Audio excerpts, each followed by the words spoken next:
right? So I've just measured out around 10 inches. And then I'm going to pinch it in my fingers. And then I'm going to lay this down. So I like to use a ruler or a mat. I'm sorry, I'm going to measure this out 12 inches. 12 inches. It's just easier when you're getting started to make your loops consistent if you use a ruler. But once you get the hang of it and start making bows with lots and lots, you don't really need to measure. But when I'm teaching bow making, I like to make sure that people know how to measure. All right, so this is what our first loop looks like. We've created a loop. We've got the front side of the ribbon facing us, which is our tail, and then we've got the back side of the ribbon facing front, which is the next loop that we're going to make. So what we're going to do is just lay it down. Again, measure out the same length, 12 inches, and then we're going to bring it to the front. So really, and then we're just going to feed it into our fingers. And this is what it should look like. So really, if you look to the side, it should look like a figure 8. I like this method because there's not a lot of pinching involved, which tends to cramp the hands. All right, so here is our first layer. A little bow tie, right? So now we're going to take our second 2.5 inch and do the same thing. So we've got about a 10-inch tail. Pinch it into our fingers. I'm just pinching it to the side. Lay down and measure 12 inches on the mat. We're going to bring this to the back. So now we've got our loop. Our tail has got the pretty side of the ribbon, and then the bottom is our next loop, and it should be the back of the ribbon. Lay it down on the mat. Measure the 12 inches and bring it up to the front. This is why I like to roll out a lot of ribbon, because it's just easier to work with there. And then we're just going to cut that off the bolt. Right, so now we've just basically have 2 loops on either side, just like that.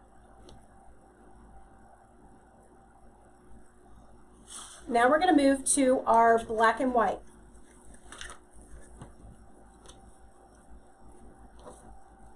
Do the same thing.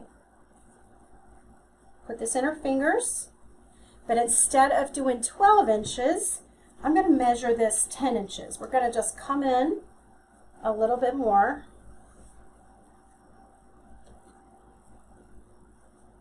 There is no right way or wrong way to make a bow. I've seen it done so many different ways. I myself do it different ways. It's really what mood I'm in to what method I use. All right, so now we're bringing these up to the front. So we've got 2 loops, right? Just like that. So you see the pattern, it's just 2 loops. No twisting, Cheryl, correct, no twisting. All right, so now I'm going to show, I'll do a little slower on this last loop, this last bow added, what do you call it, addition. All right, we're going to measure out our 10-inch tail, so it's about 10 inches when you lay it down. We're going to feed it in to the fingers. So now we've got our tail here, and this is where we're going to start the loops. Measure it down on the mat, and then I'm going to bring it to the back of my hand, just like that, and feed it in. And this is what we have. 1 loop, we've got our tail, which is the pretty ribbon, and then we've got this, the back side of this ribbon is going to be our second loop. So I'm going to lay this down on the mat. The back side of the ribbon is facing upward. Measure out the 10 inches and then bring it to the front.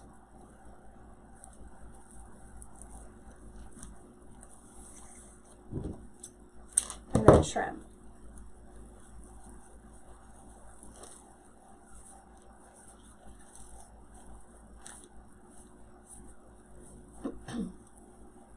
Right, so we're just going to position our loops.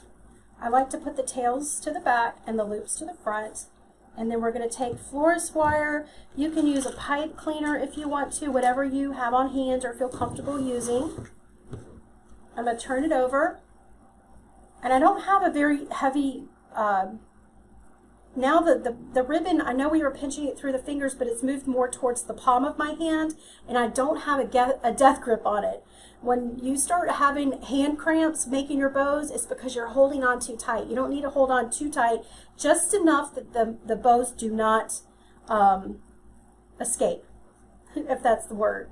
All right, so I'm going to flip it over, and I'm going to lift up my pointer finger and just put the florist wire underneath and bring it around to the front.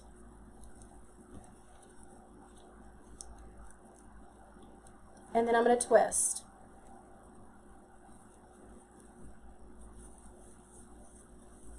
So I'm twisting the bow. When you twist the bow, it makes it tighter around the bow.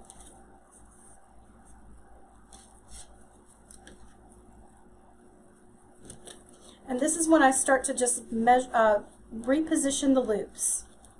So if I have a yellow on one side, I want a yellow on the other. If I have a bumblebee on one side, I want a bumblebee on the other.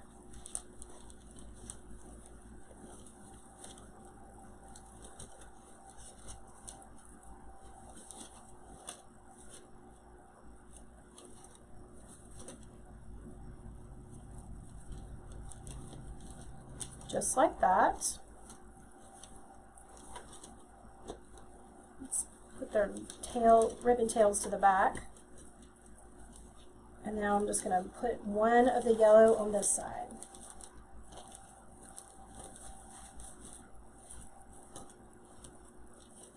And so that's how we've sort of evenly dispersed all of the color. And you can dovetail the ends if you want. It's completely up to you. But now you have a really pretty bow for your mailbox. If you do, you could see we still have ribbon left over from our project. So you could do a bow for your lamp post, a bow for the lights on your front porch. You could do a bow to put inside of a planter. So you can take some of the ribbon that we've have left over and just keep making these bows.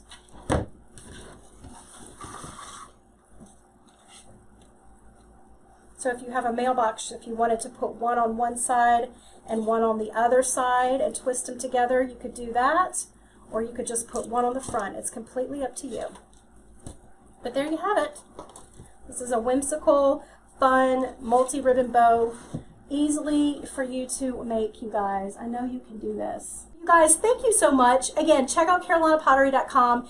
If you have any questions, just comment below. Bye.